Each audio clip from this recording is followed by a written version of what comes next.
सुबह का समय होता है। धर्मू और उसकी बिटिया गुड़िया एक झोला उठा लेते हैं और कबाड़ बीनना शुरू कर देते हैं। अरे बिटिया गुड़िया, जल्दी जल्दी कूड़ा उठा ले। अगर गांव के लोग यहाँ आ गए तो हमें देख लेंगे और हमें इस गांव से बाहर निकाल देंगे। अरे पिताजी चिंता मत करो, मैं अपने मुंह पे चुंगी लपेट लूंगी। गुड़िया कबाड़ उठाना शुरू कर देती है और देखते देखते उसके पिता धर्मू भी कूड़ा उठाना शुरू कर देते हैं और कूड़ा थैले से भर जाता है।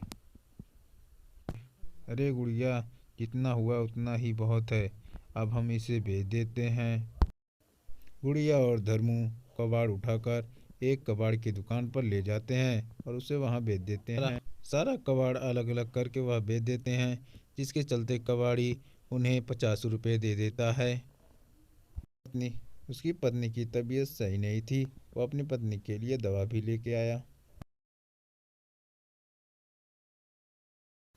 ए जी, आपके पास तो दवा लेने के पैसे नहीं थे, फिर आप ये दवा कहाँ से लेकर आए हो? इतना ही पूछने से धर्मू के आंखों में आंसू आ जाते हैं। माँ, आज हम कूड़ा बीने हैं, जिसकी वजह से हमें 50 रुपए मिले हैं और हम दवा लेके आए हैं। यह सुनते वह रोने लगती है। गांव के लोग उसके दरवाजे पर पत्थर मारना शुरू कर देते हैं। अरे बाहर निकल धर्मू, तेरी हिम्मत कैसे हुई इस घर में रहने की। गांव के लोग उन तीनों को गालियां दे रहे थे और घर से बाहर निकलने के लिए बोल रहे थे। जैसे वह घर से बाहर निकलते हैं, गांव के लोग उनसे गांव छोड़ने के लिए बोलते हैं। आज ही तुम दोनों को एक आदमी ने कूड़ा बीनते हुए देखा है। आज ही तुम इन घर से निकल जाओ। मुझे माफ़ कर दो, इसमें मेरी कोई गलती नहीं है। अगर आज ये काम मैं नहीं करता तो मेरी पत्नी आज दवा के बिना मर जाती। गांव के लोग उन तीनों को गांव से बाहर निकाल देते हैं। तभी धर्मू इधर उधर भटकता रहता है और उसे एक कूड़े का खदान दिखाई देता है। धर्मू उस कूड़े के ढेर में एक झोपड़ी बनाता है और उस कूड़े में से कुछ बोतलें निकालकर उसे बेच देता है, जिसके चलते थोड़े पैसे मिल जाते हैं और वह खाने के लिए कुछ सामान लेकर आता है।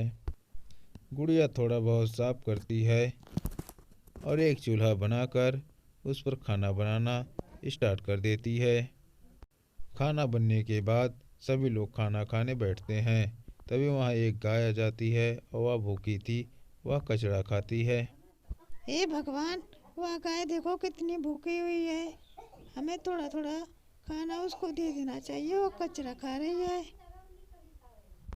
धर्म इतनी बात सुनकर अपना खाना उस गाय को दे देता है, जिसके बाद वह गाय अचानक देवी के रूप में बदल जाती है। मैं एक देवी हूँ और तुम लोगों को देख कर मैं बहुत प्रसन्न हुई हूँ। जो तुम्हें मांगना हो तुम मांगो, जो मांगोगे वो तुम्हारी पूरी होगी इच्छा। अब तुम कभी गरीब नहीं रहोगे। बेटा, जो मांगना चाहते हो मांग लो, सारी इच्छा तुम्हारी पूरी होगी। इतना कहने के बाद देवी माँ वहाँ से गायब हो जाती। क्या सच में अभी हमारी झोपड़ी एक जादुई झोपड़ी होगी? मैं जो इससे मांगूंगी वह मुझे याद देगी। गुड़िया उन झोपड़ी से पैसे मांगती है और उनकी मांगे पूरी होती हैं और वह हैरान हो जाते हैं। अरे मुझे यकीन ही नहीं होता, देवी माँ का वरदान सच हो गया। वाह!